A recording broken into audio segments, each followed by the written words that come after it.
नमस्कार.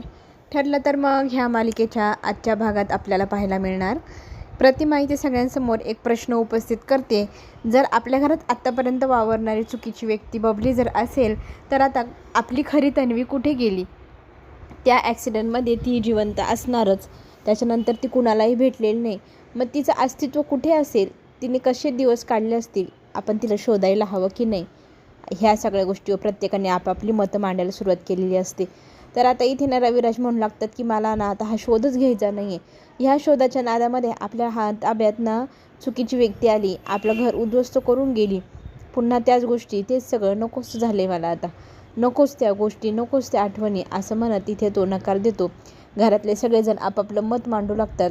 सगळ्यांनी या गोष्टीला आता इथेच थांबवूया, हा शोधच बंद करूया. पुन्हा तेच चुकीची व्यक्ती आपल्या हाताला लागणार, सगळ्यांना फिरवणार. तर इथे प्रतिमा त्या रडू लागते. सायली त्यांच्या जवळ जाते आणि त्यांना म्हणू लागते की मी तुमचं आईचं मन आहे, समजू शकते. तुम्हाला तुमच्या मुलीची ओढ लागली, तिला शोधावंसं वाटतंय.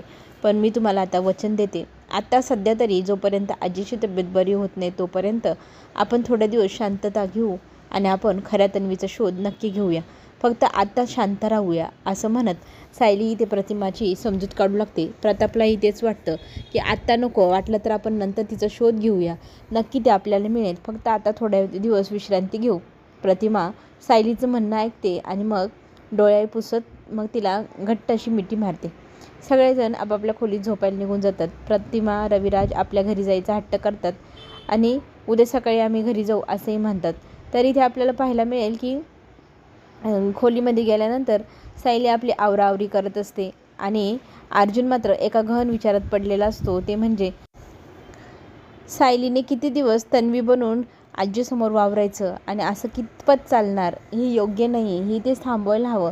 पण नक्की काय करावं ह्या गोष्टीचा पर्याय निघे ना.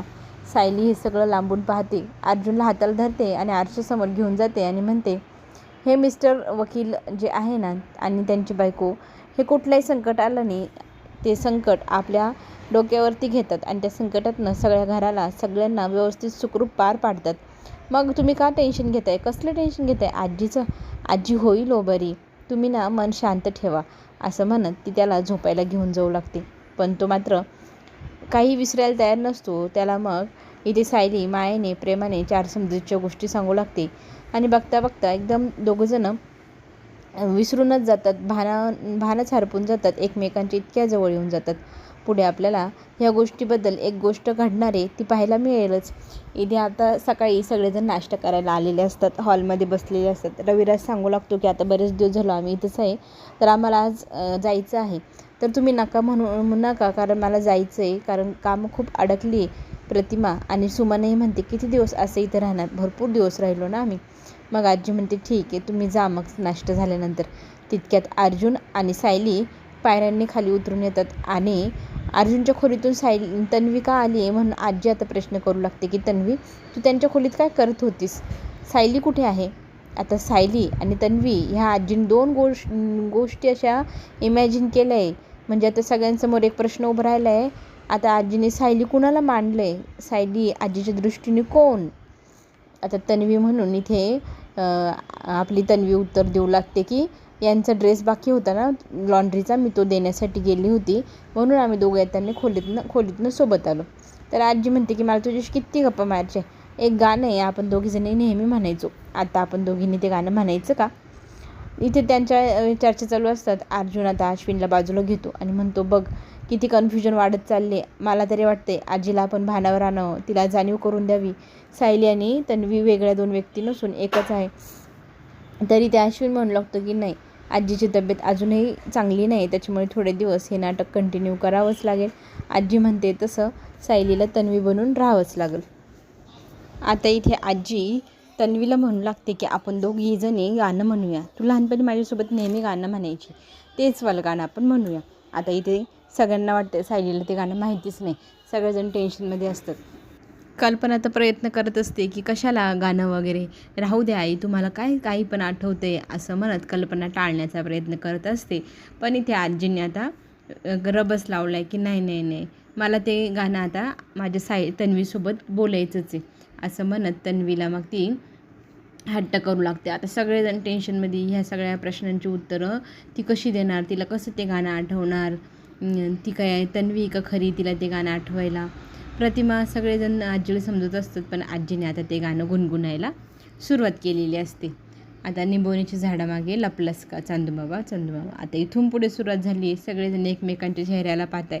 अस्मिता तर बाबांना म्हणू लागते की बाबा आता 100% आजीला कळणार की ही तन्वी नाही, आता काय करायचं काय करायचं.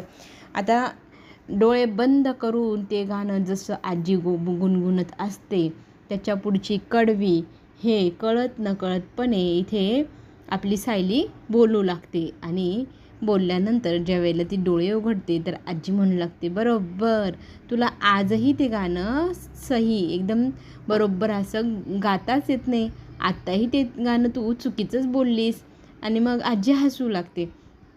कधी का तुला येणार ते गाणं पूर्ण बरोबर बोलता. सगळेजण हसू लागतात आणि म्हणू लागतात तन्वीला ते गाणं आज पण बोलता येत नाही. आणि सगळेजण फिदी हसू लागतात.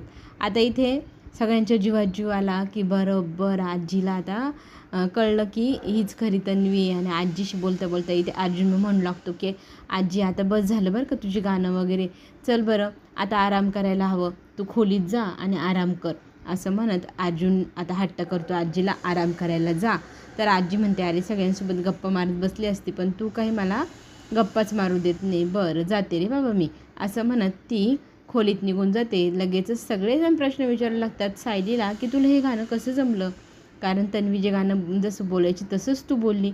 आता इथे ना आपली सायली सांगू लागते की का माहीत नाही, मी आश्रमात होते ना तेव्हा पण मी हे गाणं असंच उलटंपालटं बोलायची आणि मला मधुभाऊ इतके चिडवायचे, सगळेजण चिडवायचे की तुला हे गाणं बरोबर का बोलता येत नाही, दरवेळेला चुकीचं कसं गं बोलतीस तू, असं म्हणत हसायची. पण ते मला कळलंच नाही, मी तेच गाणं जसं तसं बोलले. आता हा सगळा प्रकार पाहता तर सगळेजण म्हणतात ठीक आहे आता झालं, योगायोगाने हे सगळं काही सावरून घेतलं सायलीने, पण हे जास्त दिवस नाही टिकणार. मला तरी अर्जुन म्हणतो की असं वाटतं आपण हे आता आजीला क्लिअर करायला हवं, सांगायला हवं. पण अश्विन म्हणतो नाही दादा, आत्ता आपल्याला सांगता नाही येणार आजीला खरं, आपल्याला हे थोडे दिवस करावंच लागेल नाटक. आता पुढे आपल्याला पाहायला मिळेल जेलमधला सीन, जिथे ना महिपत आणि सगळेजण असतात. आणि मग आता विषय चालू असतो की ह्या जेलमध्ये एका कैद्याने खूप चांगली कामगिरी केली आहे, सगळ्यांचं कामं खूप छान केली आहे, त्याला प्रशस्तीपत्र देण्यात येणार आहे त्याच्या उत्तम कामगिरीबद्दल, त्याच्यात झालेल्या बदल, त्याने चांगली वागणूक केली म्हणून त्याला हा पुरस्कार जाहीर करण्यात आला. सगळेजण आता बघताय कुणाला देत आहेत, तर हा पुरस्कार मिळाला आहे महिपत शिखरे यांना.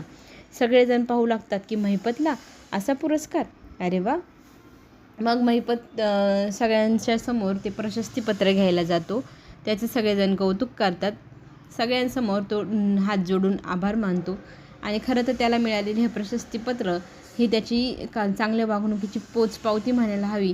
त्यांनी ती उराशी कवटळून घेतली आणि देवाचे आभार मानतो की मला चांगलं वागण्याची बुद्धी देवा तू दिली आहे आणि मी असंच आयुष्यभर चांगलं वागत राहू. नागराज म्हणू लागतो की हे सगळं महिपत काय चालले तुझे नाटकं, तर तो म्हणतो हे नाटकं नाही, तूही चांगलं वाग, तुझ्यामध्येही तू बदल घडव आणि मग बघच तुलाही या जेलमधनं सुटका मिळण्याचा मार्ग सापडेल. आणि चांगलं वागल्यामुळे जर आपण ह्या जेलमधनं सुटणार असेल, आपलं आयुष्य आपण चांगलं घालवू शकतो, तर आपण का नाही करायचं, आपण करायला हवं. असा आता इथे ध्यास घेतलेला पाहून नागराजलाही प्रश्न पडला आहे, मीही चांगलं वागलं तर मलाही सुटका मिळेल का. दुसरा सीन म्हणजे जेलमधलाच आहे तो प्रियाचा. प्रिया काही अन्नपाणी घेत नाही आहे, त्यागच केला आहे तिने जणू. आणि ती खातपीत नाही म्हटल्यावर तिला कॉन्स्टेबल म्हणते का तू जेवत वगैरे का नाही, तू जेवायला हवं. तर ती म्हणते की मला काहीच खायचं नाही. तर कारण विचारल्यावर म्हणते की जोपर्यंत माझा नवरा मला भेटायला येत नाही तोपर्यंत मी अन्नपाणी घेणारच नाही. असं म्हटल्यानंतर कॉन्स्टेबल म्हणते तू वाटच पहा, तुला भेटायला कोणी येणार नाही, तुझ्या घरच्यांनीच तुला जेलमध्ये टाकले, तुला काय वाटते तुझे घरचे तुला भेटायला येतील. हां, असं म्हणत तिथून ती निघून जाते. आता इथे अन्नपाणी अश्विनसाठी प्रियाने त्याग केला आहे हे त्याला कधी कळेल. दुसरा सीन असा आहे की सगळेजण आपापल्या कामात व्यस्त असतात. अस्मिताला झोपायचं असतं, आराम तिचं झालेलं नसतं बाळामुळे. तर सायली बाळाला घेऊन खोलीत येते आणि अस्मिताला झोपायला सांगते. बाळाला आपल्या खोलीत का आणलं असं अर्जुन विचारू लागतो. मग ती सांगते की मामाला भेटायला आणलं आहे. खरं तर अस्मिताईला आराम करायचं म्हणून मी बाळाला आपल्याकडे थोड्या वेळ सांभाळायला आणले. तर मी त्याची बॉटल खाली विसरून आले. अर्जुनकडे बाळ देते आणि म्हणते की तुम्ही बाळाला व्यवस्थित सांभाळा, मी बॉटल घेऊन तडकन जाते आणि तडकन येते. जर बाळाला तुम्हाला सांभाळता नाही आलं तुम्ही छान कोटवरती ठेवा आणि त्याच्या दोन्ही बाजूने उशा वगैरे ठेवा. तर इथे सायली खाली निघून जाते. इथे बाळाला काही सावरता किंवा घेताच येत नसता अर्जुनला सतत भीती वाटते की त्याच्याजवळनं बाळ पडते की काय.